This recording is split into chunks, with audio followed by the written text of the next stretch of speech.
Assalamualaikum warahmatullahi wabarakatuh. Kami dari kelompok 8 yang beranggotakan 1 Faidah Ainatur Rasyidah, 2 Hayatun, 3 Siti Arinatun Nikmah, 4 Wasiati Rofiah, dan yang kelima Muhammad Khairuddin.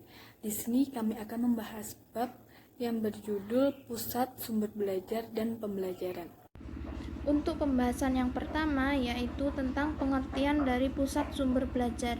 Nah, sumber belajar itu apa sih? Sumber belajar merupakan segala sesuatu yang ada di sekitar lingkungan kegiatan belajar yang secara fungsional dapat digunakan untuk membantu mengoptimalkan hasil belajar. Nah, mengoptimalkan hasil belajar ini tidak hanya dapat dilihat dari hasil belajarnya saja, tetapi juga dilihat dari proses berupa interaksi siswa dengan berbagai macam sumber yang dapat merangsang siswa untuk belajar, serta mempercepat pemahaman dan penguasaan di bidang ilmu yang dipelajarinya. Nah, yang dimaksud dengan pusat sumber belajar ini merupakan suatu tempat pengelolaan dan pengembangan sumber-sumber belajar yang bertujuan untuk membantu atau memberikan fasilitas belajar manusia. Dan selanjutnya materi selanjutnya akan disampaikan oleh teman saya. Assalamualaikum warahmatullahi wabarakatuh. Perkenalkan, nama saya Muhammad Khairuddin. Saya akan menjelaskan tentang tujuan pusat sumber belajar.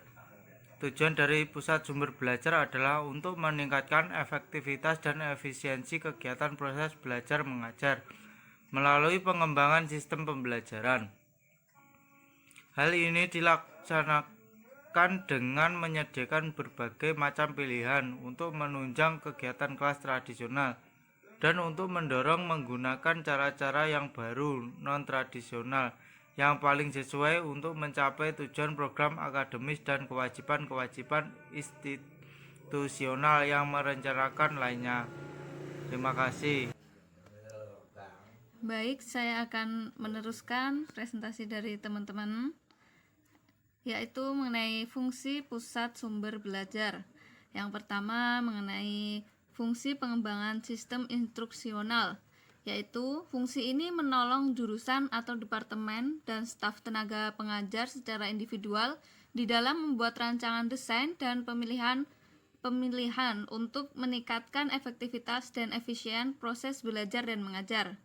Yang kedua adalah fungsi informasi.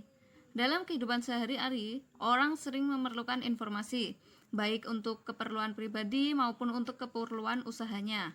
Ada beberapa macam sumber informasi seperti pusat komputer, bahan bacaan, radio, televisi, untuk perorangan maupun lembaga dan sebagainya. Jika informasi yang diperlukan hanya sedikit dan yang memerlukannya juga sedikit, maka bahan informasinya dapat disimpan dalam satu file. Yang ketiga adalah fungsi pelayanan media.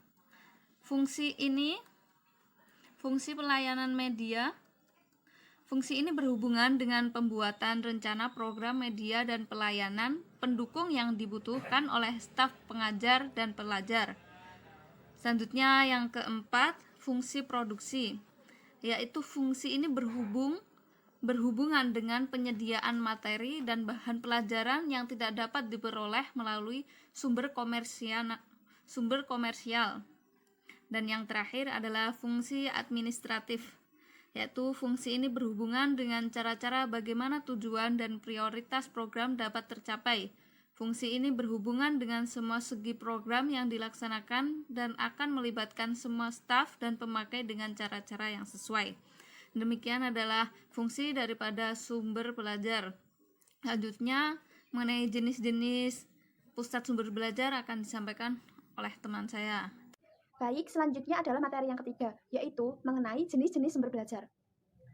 Seperti yang telah kita ketahui bahwasanya sumber belajar adalah segala macam sumber yang ada di luar diri peserta didik, yang mana sumber belajar ini memungkinkan untuk mempermudah proses pembelajaran.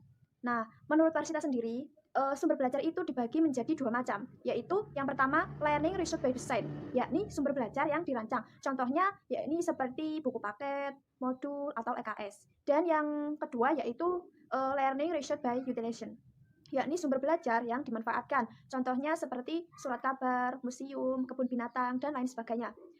Kemudian, secara umum sumber belajar sendiri itu dibagi menjadi 6 macam, yakni Yang pertama, manusia, yaitu orang yang menyampaikan pesan pengajaran secara langsung, misalnya yakni guru dan dosen. Dan yang kedua, yaitu bahan, yaitu perangkat lunak yang mengandung pesan-pesan pembelajaran yang biasanya disajikan melalui peralatan. Contohnya yaitu seperti buku paket, modul, dan LKS. Kemudian yang ketiga, yaitu alat atau peralatan, yakni perangkat keras yang digunakan untuk menyampaikan pesan pengajaran. Contohnya seperti komputer atau LCD proyektor dan sebagainya. Dan kemudian yang keempat, yaitu peristiwa. Peristiwa yang dimaksud di sini adalah fakta-fakta yang sedang terjadi, di mana fakta-fakta ini akan mendukung proses pembelajaran. Contohnya yakni seperti peristiwa bencana alam. Kemudian yang kelima, yaitu lingkungan. Lingkungan yang dimaksud di sini adalah situasi di sekitar tempat terjadinya pembelajaran. Contohnya seperti perpustakaan atau laboratorium dan sebagainya. Kemudian yang terakhir yaitu yang keenam, yakni teknik atau metode, yaitu prosedur langkah-langkah yang digunakan demi berjalannya proses pembelajaran. Demi terjadinya proses pembelajaran, seperti metode demonstrasi atau metode diskusi dan lain sebagainya. Seperti itu. Baik, materi selanjutnya adalah terkait dengan perkembangan pusat sumber belajar dan pembelajaran. Di sini dalam perkembangannya, pusat sumber belajar ini melalui beberapa tahapan. Menurut Gary T. Peterson, semula pemanfaatan pengembangan pusat belajar ini dikelola oleh lembaga formal ataupun oleh lembaga pendidikan.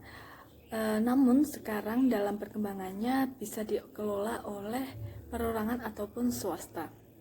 Jadi yang dimasukkan pusat sumber belajar di sini adalah perpustakaan, di mana yang di dalamnya ada media cetak. Namun dalam perkembangannya di sini perpustakaan tidak hanya melayani tentang media cetak saja.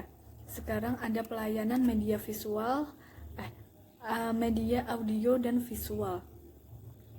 Jadi perpustakaan pada perkembangannya saat ini sebagai pusat sumber belajar adalah memuat media cetak, media audio, dan media visual. Semua ini diupayakan untuk bagaimana pembelajaran semakin efektif, semakin efisien dengan mengikuti perkembangan zaman yang ada.